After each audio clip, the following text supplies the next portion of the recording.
In today's video, we'll explore the latest update to Dzine's 3D models on Canvas feature. Now you can upload your 3D models, precisely arrange object angles, and set the perfect foundation for stunning AI-generated images. No 3D modeling skills are required. This update gives you more control and flexibility to lock in your structure and composition, ensuring consistent and stylized results every time. Let's dive in and see how it works. On the dashboard, let's create a new project. Select a proper aspect ratio, and let's get started. First step is that we want to prepare the 3D objects we are going to include in our images.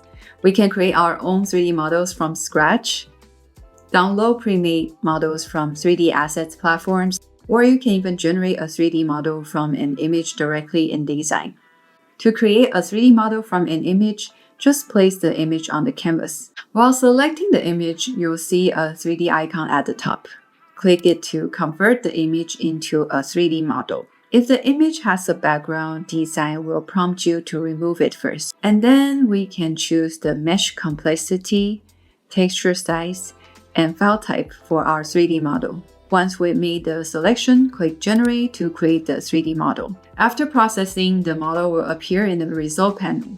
Let's take a look at what we got. It's incredible how easy it is to create a 3D model from just an image. This shape is exactly how I imagined the image would look in 3D. But now that I'm looking at it, is this really a satellite? Let me do a quick Google search. Maybe it's more like a spaceship. If scientific accuracy is important, we might want to download a satellite model from a 3D asset library instead.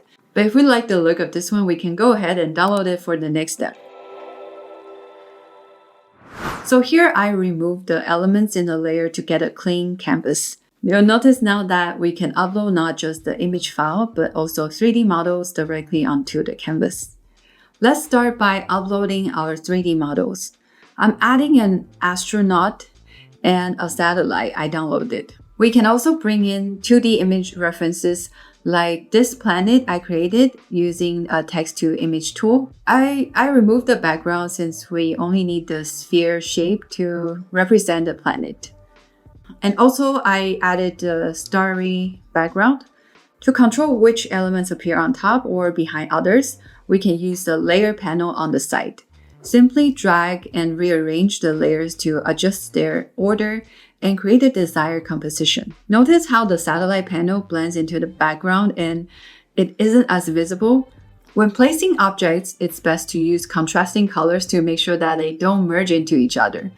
If elements are too similar in color, the AI may have trouble distinguishing them, which can lead to unintended blending and a loss of detail. Once the 3D model is selected, you'll see a yellow bounding box appear around it. We can then click and drag to reposition the object. Adjust the yellow box to scale the object. And in the middle, you'll see an orbiting icon, where if you hover over, you'll see the round arrow. And if you click and drag near the field, you can adjust the angle and orientation of the object. Also, we can switch between texture mode and mesh mode, depending on whether we want to reference a model with textures or just its wireframe mesh. We can also adjust the focal length of the 3D model to modify perspective and depth. These options just give you different ways of reference the 3D model, so you have more control over how everything fits together in your scene. Now let's arrange everything on the canvas to match our vision.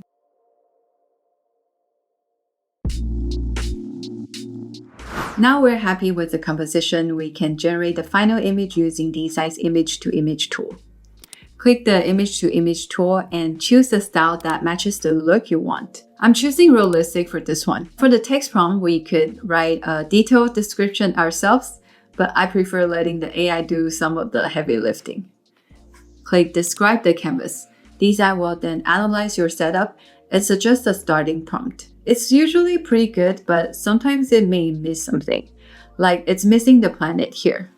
I guess it's not very obvious that it's a planet in AI's eyes. I suggest always tweaking it a bit to get exactly what you want. Next, on the structure match, it controls how closely the AI sticks to your original composition. Sliding it to the right means a tighter match to your layout. Sliding it to the left gives the AI more creative freedom. Color match is pretty straightforward. It makes sure that the generated image keeps the same color tones as your canvas. And it also helps reinforce the structure. We can turn it on in this case. Face match keeps facial features consistent. But since we don't have a face here, we'll skip this. Let's turn on high quality to enhance the details. In the advanced setting, we can add what we don't want to see in the negative prompts. Use the C number to generate similar results if we want to recreate the previous generation. Alright, everything is set. Click generate and let Dzine work its magic. We can hold the compare button to see how the generated image aligns with the original structure. By applying the same method with different compositions, we can easily create a space adventure story with different scenes. It's amazing to see how much creative freedom we now have with AI-generated images. Precise controls like these really put us back in the driver's seat, so we can bring our creative visions to life. I hope you found this tutorial helpful. Try it yourself with the link in the description below. Thanks for watching, and I'll see you in the next one.